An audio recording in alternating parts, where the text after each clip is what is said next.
Vi finner året Jerry Beast, og hver det? Sonny Dahlheim som bass. Benjamin Johansson gitarr. Martin Olsen trummer. Mikkel från Nilsson spelar gitarr. Fanny Baltzon spelar kassagitarr och synge. Hvordan har tid funnet sammen? Vi kom samman av skolan och Therhad, den rytmiska högskolan i Danmark. Ja, så ja. Alla bör samman här. Ja, vi gick så skolan och vi den rytmiska högskolan. Och så och där en större där var bara för att jamma. Där så låg jag. Och så ända så vi gör en bulk. Ja, det blir awesome bra. Ända till det. Som oj det är det bästa där. Det En aktiver. Till snackar om det där vi har skola, har du så vant nek sammen av skolan? Ja. Ja, det är väl ja, faktiskt rätt.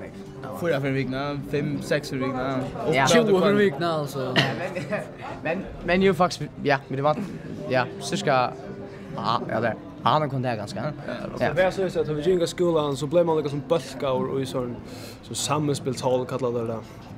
Så man var så i jöken allt för löp här på när men så kommer ha så frutier bulk vi så nu och det var så det har kom projekt i jöken var som så frutier projekt så ta frö detta och lite så tar man jam. Så ofta som kvalitet skulle man leva så får man en tur att jamma. Det där allt var bara uppe, vi vill ha digital allt så. Ja. Det var stöd lätt. Nu är det så hemma i förrjun till en kapping, hade vant nek till kappingsna? Ja. Faktiskt ja, det var det.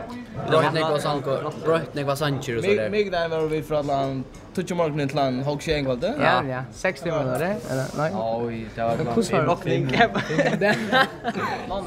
Vi var då slaget han. 5-6 timmar. Ja.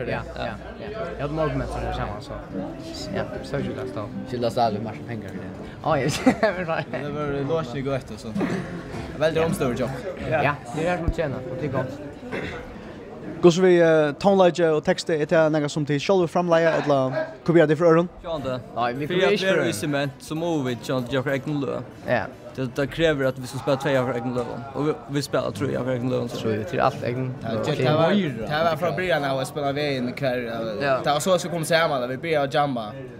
Som vi har egen lö och vi har tagit också så kom vi pröva det vi fann igen en låt och sitta jamma och så blev det bara mormor och vi stod oss ända bulten. Ja, vi jamma och altren era sancher cover här i Danmark. Det var bara korrekt. Det är nog stort lite vid det öliga i mycket tonlägaliga. Ungen lustar efter samma, ungen heter som och tonlägaliga bakgrunderna och så men jag hade när man blandar allt samman så blir det också fast. Så blir det Jedi Beast. Ja, En kapping som cement är hon nejo för ungar ambitiösa tonläggare här hemma i förrjun? Ja, absolut. Så att det helt väldigt gott till liksom till edgar ungen tonläggaren att det här var också att vänja liksom fram emot till alltså. Så man kan visa sin tonlägg fram. Ja, akkurat det. Ja. Så är det ja. Och i fall att Tisler som inte häpnar kommer vi göra ikväll och kanske ska vinna finalen kvart. Kan det säga för Jerry Beast att få att han höjer. Så tackar vi de överna. Jag sa det först. Nekosia för det går reklama man släpper i studio och allt det har vi gjort. Ja, som man vinner kanske. Ja, som man vinner ja. Och det är jävla cool. Jag var körla. Min körla. Är det inte? Jag tror okej men. Wow, nej. En gjorde det. Så vi går reklama det måste jag. Ja. Jerry Beast, tack för samtalen och allt det bästa och gå Edne. Tack för det.